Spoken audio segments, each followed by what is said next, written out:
Gospel, beginning at the first verse. Listen carefully for the Gospel. Jesus entered Jericho and was passing through it. A man was there named Zacchaeus. He was a chief tax collector and was rich. He was trying to see who Jesus was, but on account of the crowd, he could not because he was short in stature. So he ran ahead. He climbed a sycamore tree to see Jesus because Jesus was going to pass that way. And when Jesus came to the place, he looked up and he said to him, "Zacchaeus, hurry and come down, for I must stay at your house today." So he hurried down and was happy to welcome Jesus. And all who saw it began to grumble and said, "He has gone to be the guest of one who is a sinner." And Zacchaeus stood there and said to the Lord, "Look, half of my possessions, Lord, I will give to the poor. And if I have defrauded anyone of anything, I will pay back 4 times as much." And then Jesus said to him, "Today salvation has come to this house, because he too is a son of Abraham. For the Son of Man came to seek out and to save the lost." This is the gospel of the Lord Jesus Christ. Praise to you, Lord.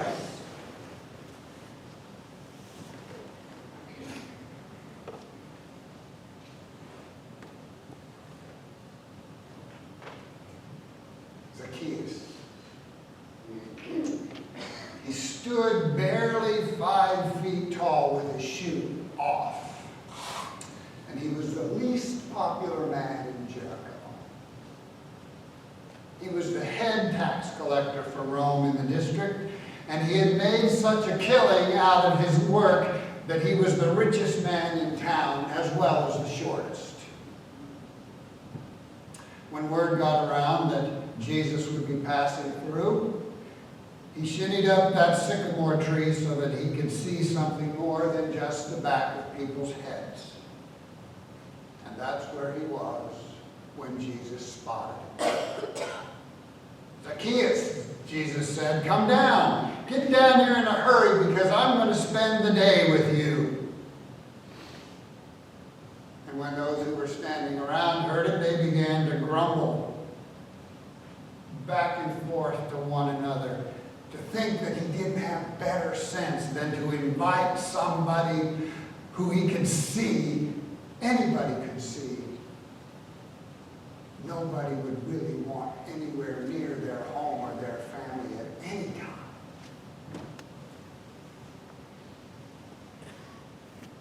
But Jesus knew what he was doing.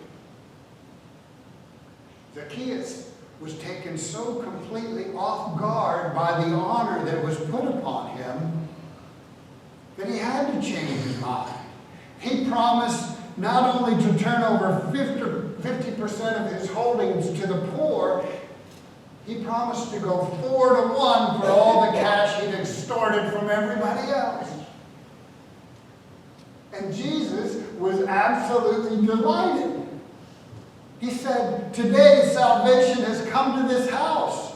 And since salvation is Jesus' specialty, I suspect he knew what he was talking about.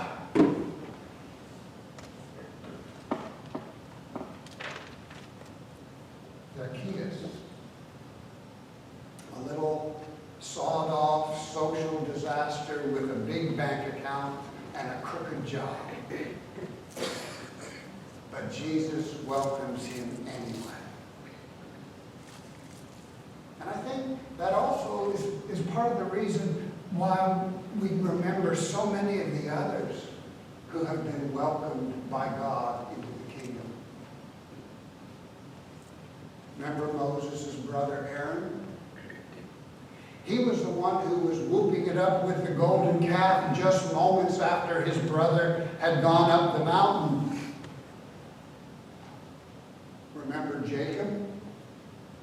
Jacob was the one who conned everybody in his family, including his own father. There was jail. She drove a tent peg through the head of an overnight guest in her home. It was Rahab. Well, we all know what kind of woman she was. There was Nebuchadnezzar. Nebuchadnezzar liked to roast his opposition. Paul, the one who was holding the coats so those who wanted to stone Stephen could do their work. There was King Saul. He was paranoid. And there was King David. He was the stud. And those mealy-mouthed friends of Job who would probably have succeeded in boring him to death if God hadn't intervened. And then there are other people who betray the people who love them the most. People like Absalom, who betrayed his father David. And what about poor old Peter? How many times did he betray his Lord? And what about Judas?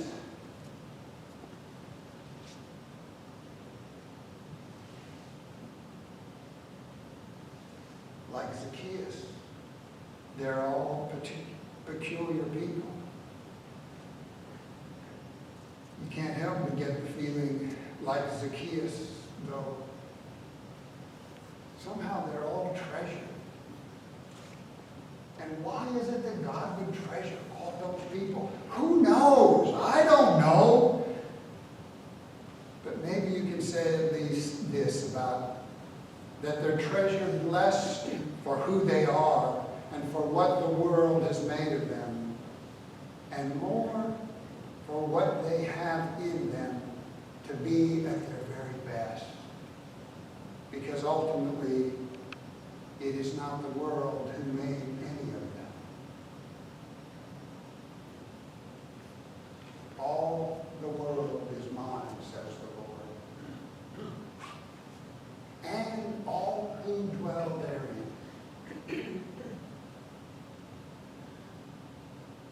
Maybe that's good news for you and me too.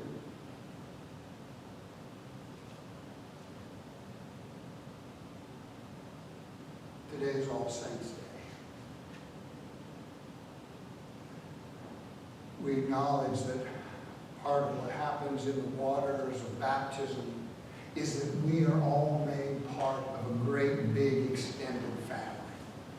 You know that? In baptism, we are given our place in a family tree. And that tree includes seekers and servants. It includes prophets and poets. It includes mystics and medics. It includes lawyers and lovers, contemplatives and activists. And at the waters of baptism, in the name of God, we are incorporated into a family that has sought to live with God as its priorities, with God's dream as our own dream. And this family, it depends on grace, it relies on mercy, it's guided by the Spirit. This family lives with the Beatitudes as its values. Blessed are the poor, for theirs is the kingdom of heaven. Blessed are those who hunger for righteousness. Blessed are those who mourn. Blessed are the meek. Blessed are the pure in heart. Blessed are the peacemakers.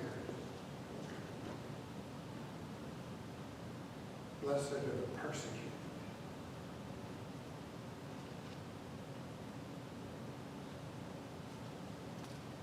This family is the family that is beloved of God.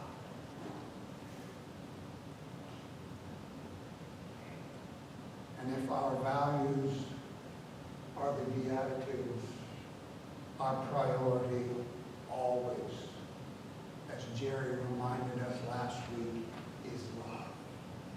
Seeking that which is in the best interest of the other. And in baptism, we become part of that family. And that family goes a long way back. And it goes a long way forward. And the Gospel of John says, we are the beloved children of God right now. Like every family, ours has known grief, we've known loss. We've said some goodbyes in life much too early. We have stood beside gravesides and we have wondered where all the years went. We have loved and lost. And we're not entirely convinced that we believe what the poet says, that it's better than never having loved at all. And so, if today is in part a day to celebrate the connectedness of the family that is born through baptism, then it's also a day to remember those who have taught us and shown us what it really means to be part of that family.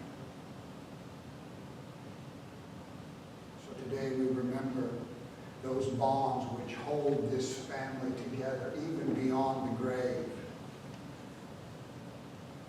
How many of you had a name? Maybe they hadn't died this year, but during that prayer, that name floated into your mind as someone who taught you about faith,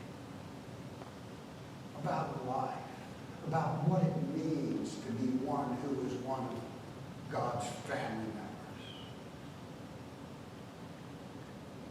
We remember them. We remember those bonds that hold us together.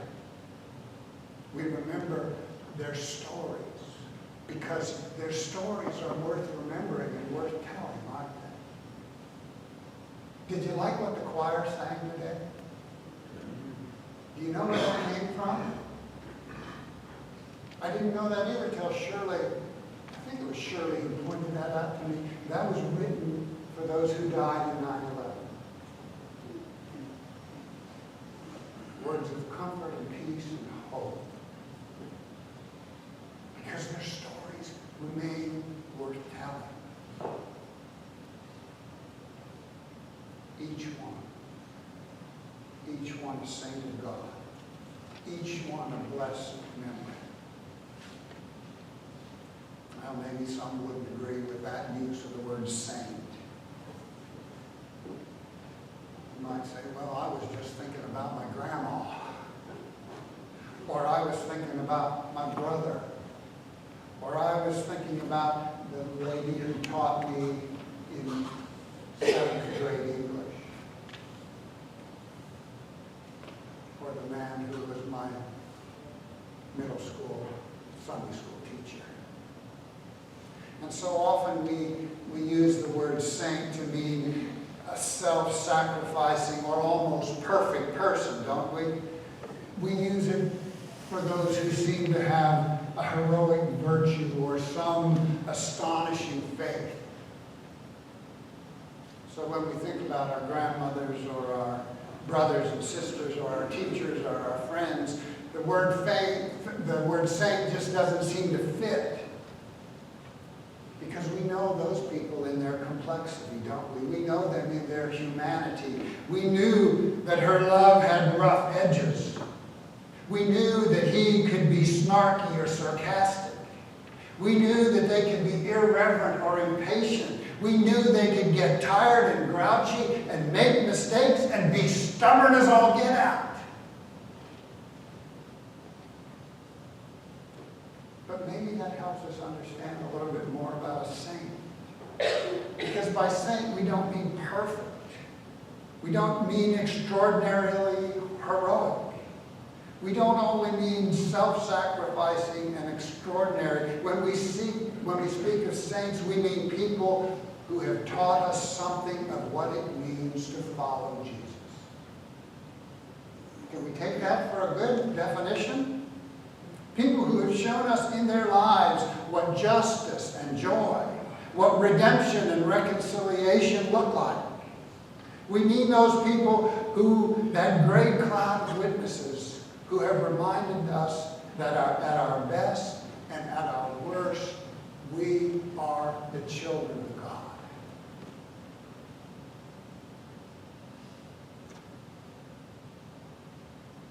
And like every family, there are those whose memory is a source of pain, not peace. The ones whom we have lost who didn't teach us about grace or love or peace, who didn't show us the shape of mercy, who didn't offer us forgiveness or practice gentleness. There are a few voices who we should listen to no longer, whose example we should not seek to follow, whose witness in our life is counterproductive or at the very least complicated to our growth and our health, to our own discipleship. And it's okay. It's okay to trust them to God and then let them go. They are also part of who we have been. But I don't believe God wants them to any longer shape who we are becoming. Hopefully the number of those people in your life is very few. But today I invite you to let them go so that you can hold on to those others.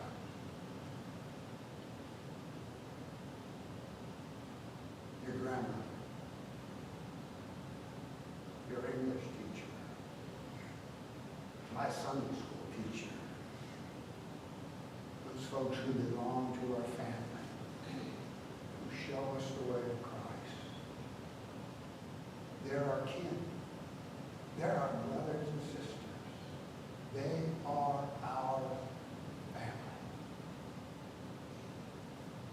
And I'm grateful. I'm grateful that I'm part of a big family. I'm grateful that I'm part of a family of faith. I'm grateful that I'm part of